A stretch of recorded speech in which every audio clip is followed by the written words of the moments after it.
You've tuned into the Bellingham Podcast for the week of September 5th, 2020. This is episode 164. From that bird-chirping city by the Salish Sea, I am AJ Barce. And straight out of the Northridge Trail in 98226, I am Chris Powell. On this episode, we're continuing, yet again, the Quarantine Chronicles. Let me get it right. This is volume 14. 14 times we've been in the COVID era recording this show. We are in the Northridge Trail in forest bathing land among the starlings, the hawks, the seagulls, and the blue jays that you might be hearing as they are listening to the Bellingham Podcast. Mine. You said seagulls. How you doing, Chris? I'm doing all right. As we're recording this, we are looking at a wonderful 3-day weekend coming up for Labor Day. How about yourself, AJ? I'm doing well. I'm glad that we're recording a good 30 minutes after we decided to, because the birds decided to give us some quiet staging here. It was very similar to what you would find on some news channels when they have a whole lot of people in those boxes and they're all arguing. Yeah, those were a whole lot of blue jays that we were listening to otherwise. But anyway, so let's get started on the show. Yeah, so last week we did a station break. I've got some dental work going on, so I didn't want to sound like the Joker on the show. And next week there'll also be a station break. So just at the top of the show, just a heads up. Yeah, AJ's got an appointment with Dr. Teeth, and in this case, it's not with the Electric Mayhem for all you Muppet fans out there. But yeah, we got to get his pearly whites looking pearlier in some cases. Oh, shucks! Yes. And we're actually recording live. You're out of quarantine. You've locked yourself down for 14 days, and you're free and clear. Well, for the most part. I mean, my test results came up negative for coronavirus, nice, as opposed to the other deficiencies that I'd have in my system. But it's good to be enjoying the start of September. Made it through the month of August. Boy, howdy, here comes the upcoming fall season. Yep. I want to continue on something that we talked about in 163 with the great purge of mine as I've been eliminating things and eliminating things in the financial house for debt and getting to a place. I had an incident happen, and I want to share it with you, AJ. Okay. So I have a little bit of a chunk of change, and in the previous thing, I talked about the impulse buy journal. Well, there was a base. Oh, there's one thing that does make you rubberneck. Hello, base. Yes, other than my wife in every day that ends in Y. But there is a website out there that sells guitar and bass equipment. Right. And I happen to be just nerding out or noodling around idle mind time. And I happen to see this bass. And if there's anyone out there listening who is a fan of ZZ Top, if you're like me, for the past 50 years, they've been rocking the airwaves with their brand of high-energy blues. The bassist of ZZ Top for the past 50-plus years is a fellow by the name of Dusty Hill. Mm-hmm. And Dusty Hill, as of late, has a custom shop Fender bass signature model for him. And those fine folks, and I'm going to keep this clean so we don't get the explicit tag. Thank you. Those fine folks at Fender, like the alliteration. That was good. Chose to price it around $4,000. That's a steep price tag there. It's a big chunk of change. I don't have that. However, there is a fella who is a guitar and bass builder. He's a maker. A shaker. And a bass Quaker. He made this bass that I tripled rubbernecked. Oh, I did wow. a triple take. All about that bass. Yeah, all about that bass. Hashtag for the bass fam out there. Bass fam. And it was priced as I was like, I have to get this. I must get this. I have the funds. It's a 4-string. It's got all the trimmings. It's a fraction of the cost. And something wouldn't let me click that checkout button on the cart, AJ. And I did a little bit of soul searching and processing and ranting about it with my wife. Why am I not buying this bass? I really want this bass. Here's what it filtered down to. And Brene Brown, if you're listening, this one's for you. Hey, Brene. I found that by purchasing this bass, it's so unique. And by the way, not many people would realize that is a Dusty Hill type tribute bass. I would be buying it because it's so unique looking and so beautiful that people would be like, wow, that's such a cool bass. What's the story behind it? Where'd you get it? What kind of bass is it? That would give me attention. Mm-hmm. And as a bass player, I never want attention. That's why I'm in the back line. And that attention when I filtered it down even more, was like, I did that a lot. I did these things because I wanted people to like me. I have this internal need for people to like me or to experience love. And the thing is, I already have 2 solid bases. And, right. And why do I have 2 twin bases? Well, about 15 years ago, I broke a couple E strings with my finger style in a pretty violent way. And so that second twin bass has been a psychological crutch for me, just in case I do it again. Sure. To avoid that embarrassment or shame when my bass goes out of tune and I'm playing live. That hasn't happened in a decade and a half. So I'm like, okay, I've got a solid bass that is my number 1. And it's rock solid, looking good, playing great. I've seen you play it. Yes, you have. And anyway, it makes me wonder, why am I still holding on to that second bass? I didn't buy that bass because, one, I don't really have, I don't need, I'm changing. I don't want that attention now. And I already have something that's working for me. And I've already found a good amount of people who like me and where I don't have that need. Yeah, I hang out with you a lot. Exactly. And so therefore, that really was something that I couldn't put that click on. And so I got a chunk of change ready to, spend on other things. Cool. Kind of like a transistor radio that I could listen to KMRE 102.3 FM. Oh, they're community powered and community streaming on kmre.org. That's right. And they're kind enough to share our show that you're listening to on the airwaves, terrestrial, around Whatcom County on Saturdays at 3 p.m. Yep, still on Saturdays. So that was a little bit of a soul-searching moment about, why would I buy something even though I don't need it? It's a want. And the why behind it. Yeah. And the deep-seated why. So that's just a little bit of a rant. Well, I think that's going to, that's a good story, Chris, because I think a lot of people, especially, and we've said this before, like a lot of retail therapy has been going on in this lockdown era. Even I kind of fell victim to it very briefly. I had a very similar story where I was looking for the RX-1R. And I'm sorry, hang on. For those of us who are not in is this the watch fam or the photography realm? What's an RX-1R? Remember a couple episodes back I talked about getting my Formula One racing of cameras. I never pay attention to what you're saying. Oh yes, that one. Yes. There you go. Anyway. Thanks, podcast partner. No, so like I said, I've tried the RX-1 before in the past, so I knew what I was getting into with that camera. But before then, and I shared this with you off the mic. I was looking at another camera just because it's a thing. It's a Leica. It's a Leica Q, and I found it for a fraction of the price. It's an older camera, sing along if you know the words. But it's a Leica. And I had it in the cart, ready to check out. And I had to do the same thing. I got to sit on it, because like I'd said on that show, like for years I'd eyed the RX-1R, but for some weird reason I decided, oh no, I should really look at a Leica. It's only a fraction of the price. I don't want the attention. Like having something like a Leica, that little red dot, it screams, it's expensive. Look at me. It's a Leica. When I shoot, you've seen my cameras. I cover up in gaffer's tape most of the branding. It just looks like a black camera. That's how I typically shoot. It was the wrong kind of attention. It's the wrong kind of attention. And much like I said on the show, like most of any of my cameras, all of them, film cameras, digital cameras, they're tools. I grab it, I shoot. That's what I do. But it's one of those things where it's like a wrench. Like, I like that wrench. It's a very good wrench. In the case of the RX-1, it was I know what it is. I tried it before. I don't know if the bass that you were scoping out, have you tried it out before? This would be something unplayed. It's over in New Jersey. See, and I would be receiving it, no return policy or anything. It's mine. I don't even know how it sounds or if it's set up the way I wanted to. It's kind of like it's sight seen, but not the test driven. See, and that's the same thing. The specs of the Q, and the fact that it is a Leica and specifically the lens on that thing is the reason why I would gravitate towards it.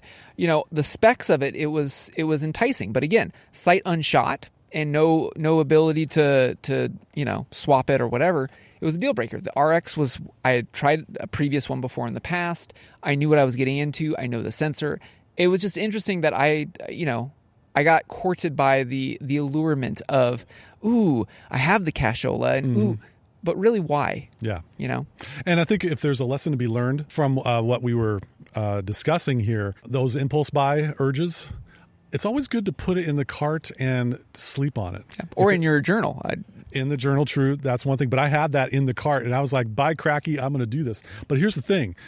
Not only is it wise or pragmatic to sleep on it, and if it's still like a hell yeah decision the next day, okay, there you go. But also, in this current era of online shopping, if you have something in a cart and you've already signed in with your online account, some companies may send you an email saying, hey, we noticed you have something in your cart. Here's a 10% discount. Yeah. Some do, some don't. Your mileage may vary, but what a cheeky way of being able to save a couple bucks on something like that. That's true.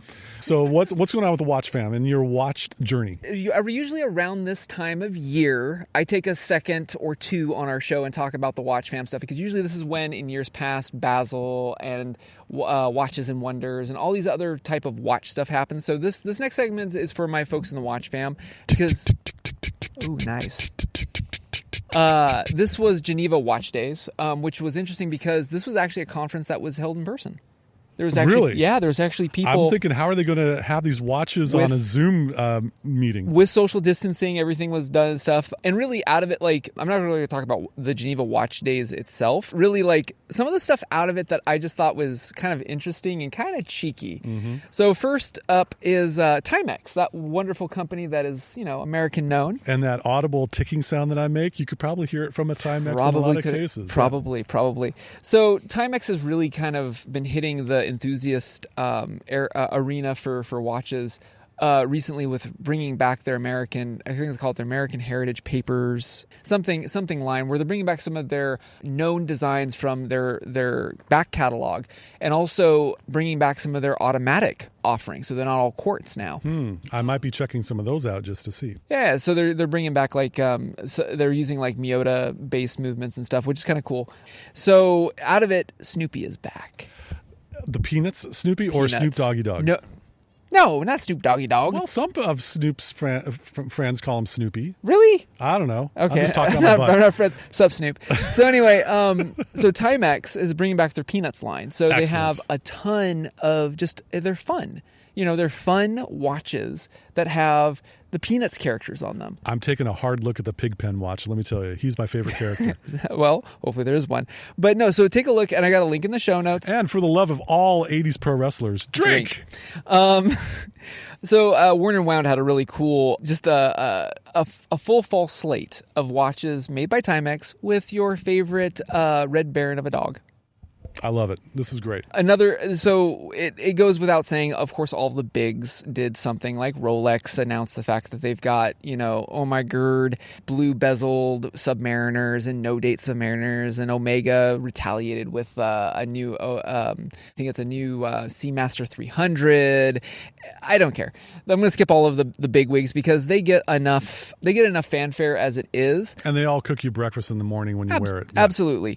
Grand Seiko, and as much as I love Seiko, I'm going to skip over them as well. But Grand Seiko announced that they have a constant force tourbillon, which just looks cool. Absolutely. The one that I want to tease is a teaser, actually. And I don't know what's in the hopper. And Etienne, if you're listening, I think you're the goods. Baltic teased something, which is the company that has the currently the most wrist time on my wrist. Baltic teased on their social media that they have a potential update to their HMS line, which is just a three-hand, no date, very simplistic, very reasonably priced. I think they're like 300 or 400 euro watch. Not bad. Runs a Miyota 8200 series movement. But they might be getting a facelift. I think it's going to be cool if it has nothing but Arabic numerals. That's kind of my guess. But they also teased a update to their Bicompax, which is a chronograph. I just want to throw that out there for the watchroom because I don't know if there's a lot of coverage on it yet, but I follow them because full disclosure, I have a Baltic Aquascaph bronze on my wrist. And it looks pretty. It does. And last but not least, and this was kind of the lead up to the Geneva Watch Days, but it kind of comes into, I don't know, it's a conversation piece. Do you remember the Accutron? Yes. Okay. So Accutron is back. So the Bulova Accutron, it's not a timepiece, it's a conversation piece. So they relaunched the Accutron with their electrostatic movements.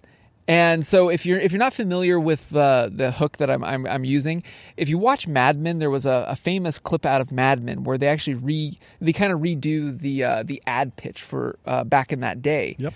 And I have it in the show notes, but it's not a watch that I would ever get. But it's just interesting that a lot of the vibe right now is the watches are fun. Like, you know, it's broken out of the niche era, and even I would say like it's gotten more mainstream, where there's a lot more people talking about them. I mean, our show talks about them largely because I'm a geek about it, but it's becoming more and more of a thing. Now, whether that's because people are in lockdown or people have more time on their hands, hardy har har. No pun intended. The thing is that, I don't know, I'm seeing more and more talk. Maybe it's because of the smart connected watches and more people just want to be more disconnected these days. I don't know. But it's just, I'm seeing more of a vibe of that watches are being seen as more of a... In some ways, and it's an extension of one's personality because, you know, you get something that appeals to you. Yeah. And I'm thinking all the better. And, oh, by the way, if it doesn't ding or vibrate your wrist or distract you, other than the weight it might be for those 45 millimeter plus watches that I always... Yeah. What a great way to be able to have an extension of your personality on your wrist. Yeah. So anyway, I just wanted to, sup watch fam. I just wanted to do a little segment and kind of those were my takeaways. So let's go to the bingo. Yes. The fun food that we have around this area. And man, you already decked it out. So today is brought to you by the letter I. On the bingo play card. The I in this case is for Italian. And so AJ, you go first. My pick is Da Vinci's Classic Subs. Oh yeah. Off of Lakeway, right next door to La Fine's. Love them. Look, there's a lot of sandwich places in this town. Da Vinci's is just, I don't know, there's something about them. I mean, there's not a ton of options. It's not like you're going to Subway and you have like a bajillion different toppings and a bajillion different sauces. It's really cut and dry Italian cold cut sandwiches. They're just great. I got nothing more to say. And props to Da Vinci's for not giving people decision fatigue. Nope. About all these selections that you see on the billboard up there. I mean, have a few available that are tasty and you do it well. Yep. Giddy up. You got me as a customer. And I guess the one hook I will say about them, all the meat is like fresh cut. Of course it is. Like they grab the prosciutto and they fresh slice it right then and there in front of you. I think that's great. What about you? What's your I? The I for Italian in this case on my bingo card is for Old World Deli. Been a long time. I think maybe, what was it, 2007? If I recall correctly, as I'm looking in the interior of the store this past weekend. They're on State Street, folks, and State Street's had a little bit of a traffic renovation to increase the amount of rear enders that we'll have in Bellingham. Why would you have, just it's a side note. No, I know where you're going with this. Yeah, you know where I'm going with this. But for those of you that may not be driving down State Street, visualize this with us, if you will. In a world.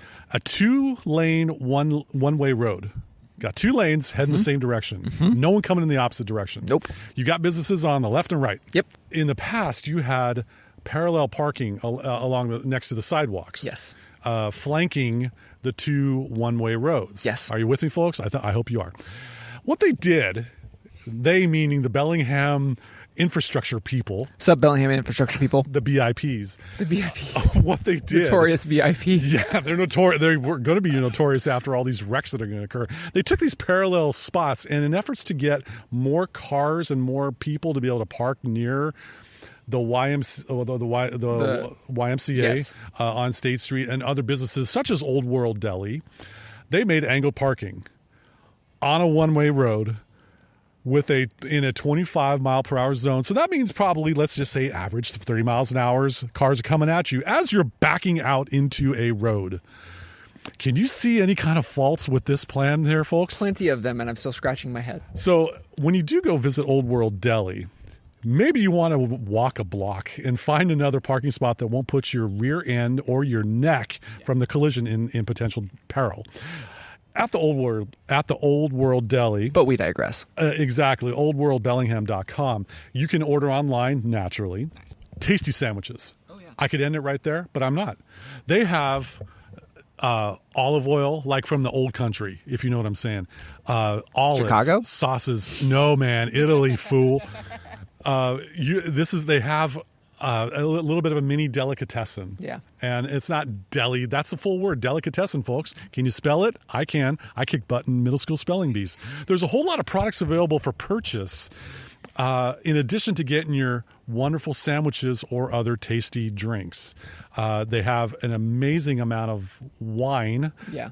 Should you want to be able to have your vino on for a meal. They have a lot of wonderful handwritten suggestions about what this bottle pairs nicely with. Yeah. So pinky finger raised in the air as we are getting our Venastrology connoisseur hat on. But anyway, I'm a fan of the quality of the sandwiches, very similar to Da Vinci's. Old World Deli on State Street. God help them with the traffic flow, but otherwise they're a great place to visit. Yep. All right. So speaking of the season that we're coming into, fall is quickly approaching, and so is a blue jay up ahead if you can hear it in our microphones. That might actually be a crow. It kind of could be a crow. He's cranky. Maybe he's arguing with a blue jay. We'll find out. Anyway, new season. New season. Usually also about this time, we usually kind of dedicate either an episode or a segment on hygge, that wonderful term out of Denmark about comfy, cozy contentment. That's right. And I think that is an apt timing, especially given a lot of the strain that is in the air lately. Home is where a lot of hygge can exist. We don't get out much to experience that kind of hygge, but we're going to revisit it because by cracky, we need some coziness, some comfort. We all need a little comfort and some contentment, and it's tough to find that nowadays. Right, and I feel like, especially because you and I talk to a lot of people in our 9 to 5, there's a high level of anxiety, and it's just not ramping down. No. And in a couple months, it's going to get a little bit more anxiety. Well, sure. But let's go back to hygge. So getting back to hygge. So the one thing that you and I always kind of drift on is the sounds that go with that term. I tend to usually go more of that lo-fi arena. Chill hop. Yeah, you turned me on to that. I got that as one of my mixes that listen around the house. So you, Captain Ambient, kind of got me into the other side of that. Major Ambient, I've been promoted. Okay, Major Ambient. I'll make you Captain Coffee House, because that is the one thing that I kind of miss in this COVID era is going to the coffee shop. I mentioned that before. Yeah. And I stumbled across a YouTube channel called Calmed by Nature. Not Naughty by Nature, all you 90s kids out there. Nope, Calmed by Nature. So they have several ones. There's one on there that is a coffee house one. It's about 8 hours, kind of like a work day. And what I've done, Chris, is I adapted something that you've done, which is you usually have a couple episodes back, that artist, Moby, episode 160. Yeah. You mentioned he did that double album. Long Ambience. Yes. So I got that, and I started listening to that. And you actually paid attention to me. That's great. Cool. I did. And I checked it out. Sup, Moby. And the thing about it is I like it, but I don't know, something about it didn't work in my workday. And so I stumbled on this, and it's basically in that same vein. It's that ambience, but lightly in the background, you hear coffee shop. So it's like Coffeetivity. Yes. If you remember that app, that's an old reference. 2017 called. They want their environmental app back. So you get a little bit of that ambience, you get a little bit of that rustle, but it's not predominant. It's just lightly in the background, and I play that, and it's audible enough that you can play it during your 8-hour day, and if you're doing a lot of Teams and Zoom work, you can keep it on, and it's no louder than your call. So literally, I can just keep it playing in the background with everything. Yep. And then when the day is done, usually it's done. So that's kind of my hack of hygge. Ooh, hygge hacks. That should be an episode. Hygge hacks. I like it. For this coming season. What about you, Chris? Well, good on you for publicizing an 8-hour mix, because not only is 8 hours a work day, 8 hours can also be sleep. Now, I don't know how many of us would be sleeping in a coffee shop, but I got one for you. So there's this classical music artist, very popular. His name's Max Richter. And Max Richter has done movie scores, and he's had a number of classical albums, very popular in the scene. In 2015, he came out with an 8.5-hour compendium called Sleep. All right. This is it's soul nourishing is how I can describe it. Ambient, electronic, classical, all not in a blender, not pureed. This is curated for your listening pleasure. Or should you want to sleep with this in the background, I don't think you'll be awakened at 3:45 with a jarring, loud video on YouTube interrupting your video that you're watching. So he's got there. You know, you can find it on most of your streaming apps of choice. 2015 album. There's also a 2019 documentary about this 8.5 hour sleep performance coming soon.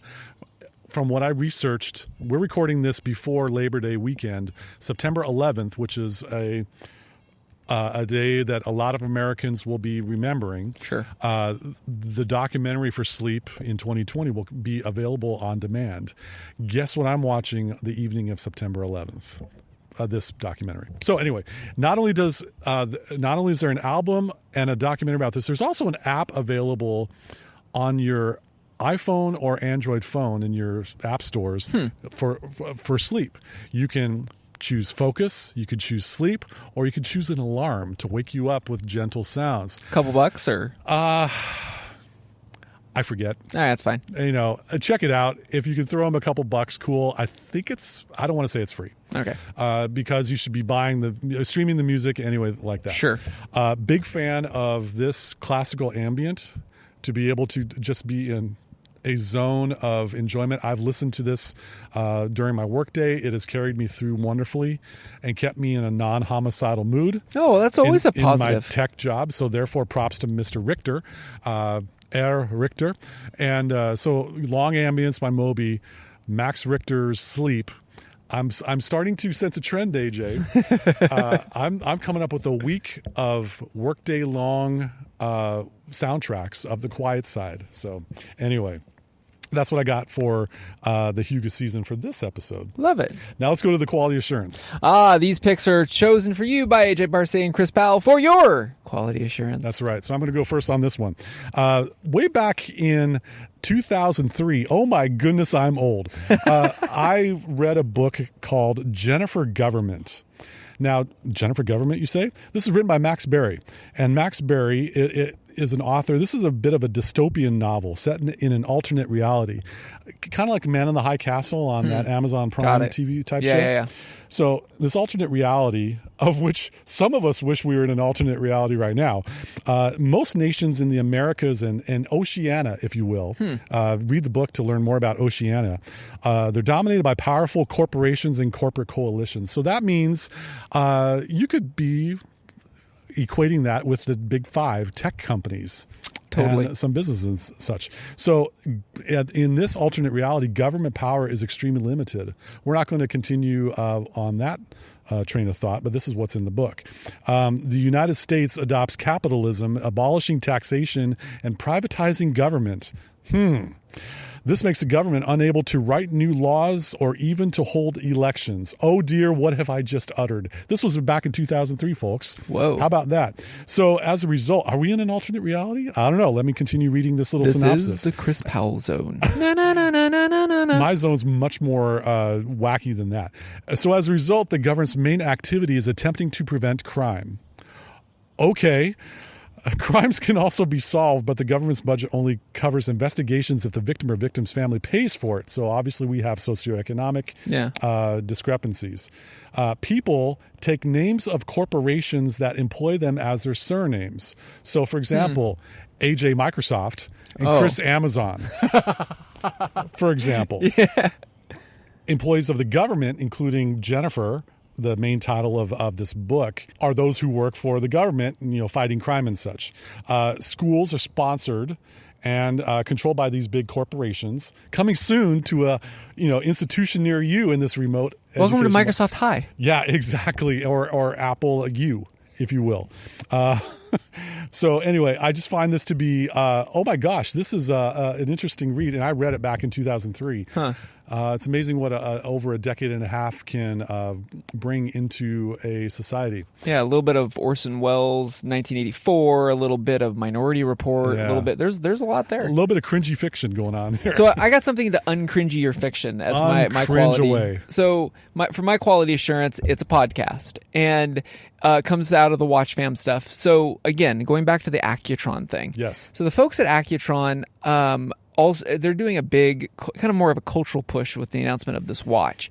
And that's what I kind of find the most interesting part about this is they're really harping on an Accutron. It's not just a timepiece, it's a conversation piece. So they have the Accutron podcast. And no, it is not about watches. What's it about? It's about society and culture, and it's kind of like our show, but in a very different vein. Sure. So, for instance, I listened to one of their interviews. They had one of the most skookum of skookum printing and publishing houses of Paris, their founder on the show. They have another episode about the social constructs of cocktails. They have wait, hold on. The social construct of cocktails? Okay. That's a attention-grabbing title. That is my ism. I can't have my the podcast. elements of a gin and tonic. Yes. You take your gin, you take your gin and tonic. It's more so they're not all bespoke pieces, but it's an interesting vein, a podcast made by, or I guess sponsored by, a watch company hitting on different elements of society and culture. And so, like I said, it's an interesting listen. There's only like 5 or 6 episodes they just launched, but take a look at it. It's a lot less dystopian than your selection. And we need a little bit more utopian in our life versus the dystopian. I didn't want to immediately throw this podcast under the bus. I will be listening to it on episode 165. Dear listener, I will contribute my thoughts. Okay. I was just like the social constructs of cocktails. Is there a fork in some of these cocktails? Okay, it's because I can split screen here. The episode is episode 6, Cocktail Culture with David Powell. Huh. No relation, I guess. No relation. But we're all one family in this world. No, the other one that I listened to on my walk here to the Northridge Trail, it's a gadget kind of world with Jack Rico. That was the one that I was listening to as I was walking His up to... His nickname's Suave. Oh, man. I walked into that one. Yes, you did. All right. AJ, could we please stick a fork in this show? Absolutely. A tuning fork. A tuning fork in this case. Or maybe a swizzle fork with olives in it. No, tuning fork. Accutron. It's a conversation. Oh, man. Yours is better. That wraps it up for this detuned edition of the Bellingham Podcast. Thank you again so much for listening to us, rating us, reviewing us, wherever you like to get this podcast. Remember, if you are in the Bellingham area, we are a conversation piece. You might be listening to us on KMRE 102.3 FM. You know, we say this all the time. They're community powered. This Bellingham community powers this radio station, but also they do have a fabulous website on kmre.org on the internets. For all of those of you who are not in Whatcom County, check them out. They've got great music and great shows like ours. And on that note, at the tone, I'm AJ Barce. Boop. And I'm Chris Powell. Thanks once again for joining us at the Boop Bellingham Podcast. I've always left those voicemails where I get cut off because I'm long-winded at times. I hate it when that happens. I know. I hate when it...